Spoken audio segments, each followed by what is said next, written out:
You're watching CBS 8 Mornings at 6. Well, this morning, SDG&E is notifying thousands of customers of potential power shutoffs as winds create dangerous fire conditions. Thanks for being here at 6 a.m., everyone. I'm Eric Connert. And I'm Netta Irampour. Get ready for this. CAL FIRE also moving crews from Northern California. We have team coverage this morning.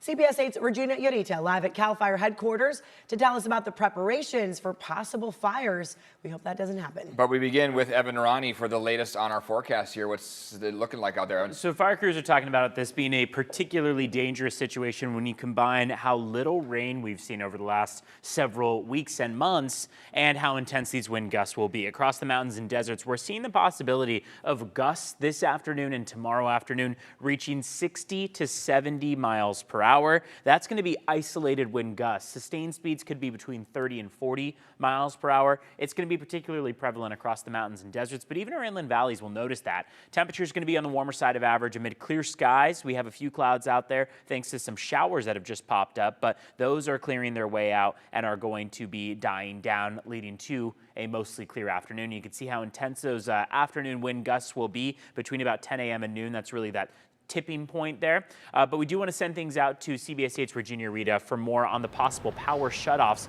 and how CAL FIRE is preparing for this intense wind event. Regina? Yeah, good morning, Evan. And we find ourselves in El Cajon this morning. We know that East County is an area that has experienced those high winds. In the past, they've noticed the wildfire risks firsthand. But at the moment, we're only experiencing those cooler temperatures. Later today, once that wind advisory kicks in, we can start to see wind speeds close to even 60 miles per hour. It's why CAL FIRE is preparing. Take a listen. Experience not only a prolonged Santa Ana, but a widespread Santa Ana. It's going to be a significant event for San Diego County. Potential for large trees to be blown over. Anything that's not tied down on your deck could potentially become airborne. And so that's CAL FIRE Captain Mike Cornett. He says crews are preparing for a dangerous week.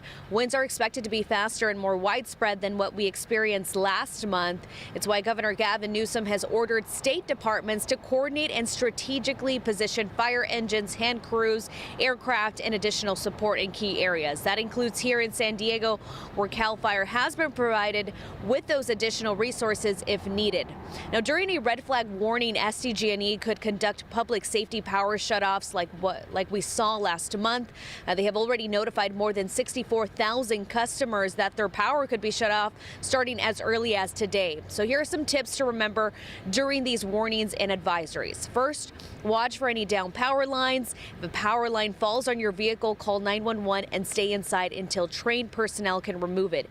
If you're outside during high winds, try to find shelter immediately and keep a safe distance from vehicles in lanes next to you, and watch for objects or debris blowing across the road. So back out here, you can also stay prepared with some of the apps that can help you with more information, including the Alert San Diego and Genesis Protect. But for now, we're in El Cajon. I'll send it back to you.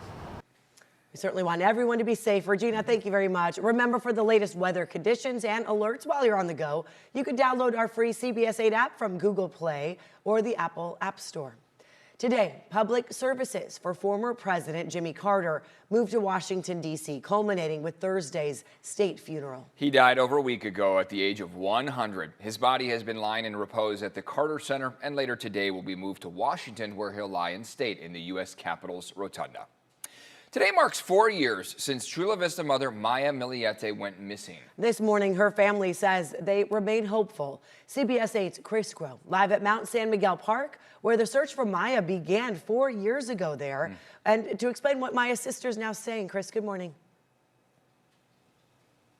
Hey, good morning, and so much to reflect on a day like today. We're here at this park because this was a park that Maya would frequent. She would go hiking near here. Her home was near here. And so now, 4 years later, we're still looking for Maya. The community, family, friends, that's what they say, that they are still looking for Maya at this time, even though her husband has since been charged in her death with murder. They have now reflected back on memories, including videos like this one.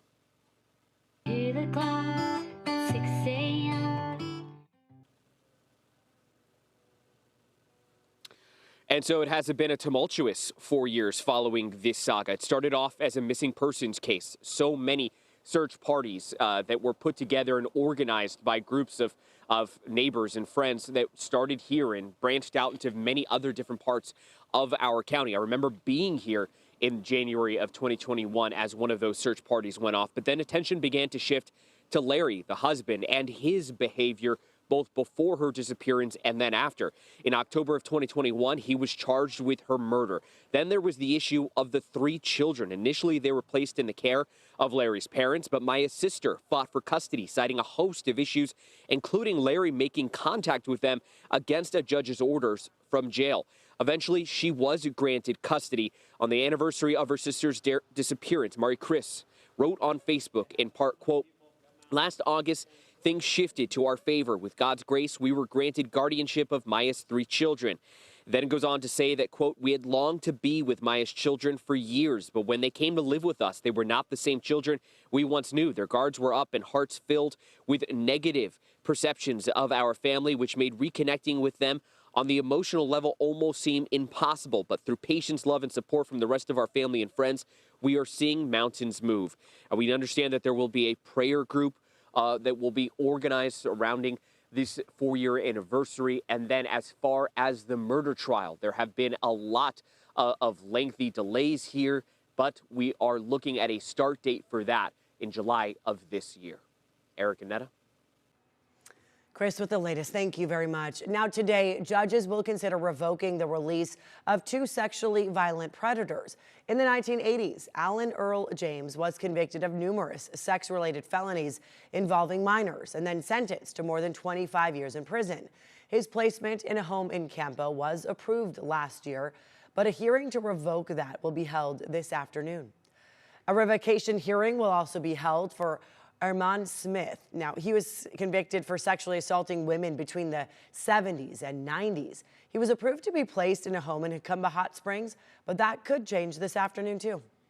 This morning, 4 members of a San Diego State fraternity are facing felony charges in connection to an incident that badly burned one of the members. The district attorney's office says last February, 4 Phi Kappa Psi members, Caden Cooper, Lucas Cowling, Christopher Serrano, and Lars Larson, planned to set Larson on fire during a skit at a frat party. Larson received 3rd-degree burns on 16% of his body and spent weeks in the hospital. The DA says the frat members, including Larson, tried to thwart the law enforcement investigation by deleting social media evidence and instructing other frat members to do the same. All 4 pleaded not guilty. Right now, Sheil Seidler, the widow of Peter Seidler, is suing the late San Diego Padres owner's brothers for control of the team. She's accusing the brothers of breaching their fiduciary duties as trustees of the Seidler Trust that controls the Padres.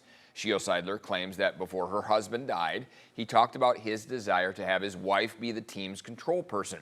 A spokesperson for the Seidler Trust said Sheil's complaint is, quote, entirely without merit. All right, it is 6:08 right now, and so far fairly calm, but that's about to change. Huh? I'd say between about 9 and noon today is where that big switch kind of happens. We see some gusts triple in speed, so things are going to get particularly intense across our local mountains and deserts. Live look outside right now shows a mild start to the day, even a little bit of cloud cover, some haze out there. We were watching earlier as a couple showers made their way through Borrego Springs, associated with just a trough of low pressure that's mainly bringing wet weather to areas to the northeast of us, but could bring a few residual showers to us. What we're going to be watching for as the afternoon comes about, however, is the intense Santa Ana wind event that is expected to take place. Temperatures across the mountains in the upper 50s this afternoon, upper 60s for the deserts. That warm air is instead going to travel to the coast and inland valleys as that wind event begins. Let's talk about Borrego Springs, for example. Take a look at that window between 10 a.m. and noon. You see how we go from 12 miles per hour to 36 miles per hour. Continue up to the 40s for the most part, and it looks like across some of our local mountains that could be 50s and 60s. Not temperatures, but miles per hour. So that's what we're talking about in terms of how intense this wind event could be. Today through about early Thursday is where those fire crews are on high alert, where we have that high wind warning and a red flag warning. Both of those going to be in play for the day today and expected to be a little bit more intense as far as those winds go tomorrow afternoon. Out the door right now, current temperatures are in the 40s and 50s. We're one of the warmest spots in the country. 45 degrees in Oceanside right now, 51 in Carlsbad, 48 in Del Mar, and 34, a little bit chillier out in Ramona. Let's take a look at how intense those wind speeds will be by this afternoon. This is 3:30 or so. We're seeing gusts across our valley floors upwards of 30 and near 40 miles per hour. If we continue through Wednesday, that gets even more intense. We see Pine Valley at 46 miles per hour, Campo at 51, maybe even 52 miles per hour. So all the purple on the screen showing those wind gusts upwards of 40 miles per hour. Let's take a look at how traffic is this morning. We have been talking about how all those school goers, the kids, the teachers all going back to work, so there's a lot more people on the roads this morning. We are seeing on the 805 northbound, 94 westbound, and 5 southbound that speeds are smooth. The biggest indication is that road weather index that shows that driving over the mountain passes today could cause some difficulty. So something you want to stay tuned for is the possibility of those difficult driving conditions, especially over our mountain passes. Let's take a look at your border wait times now. It's a 100-minute wait, just a little slower compared to yesterday at the San Ysidro Port of Entry. Yesterday at 90 minutes. Otay Mesa Port of Entry should be able to get you across a little bit faster, only going to take you about an hour in total. Back to you.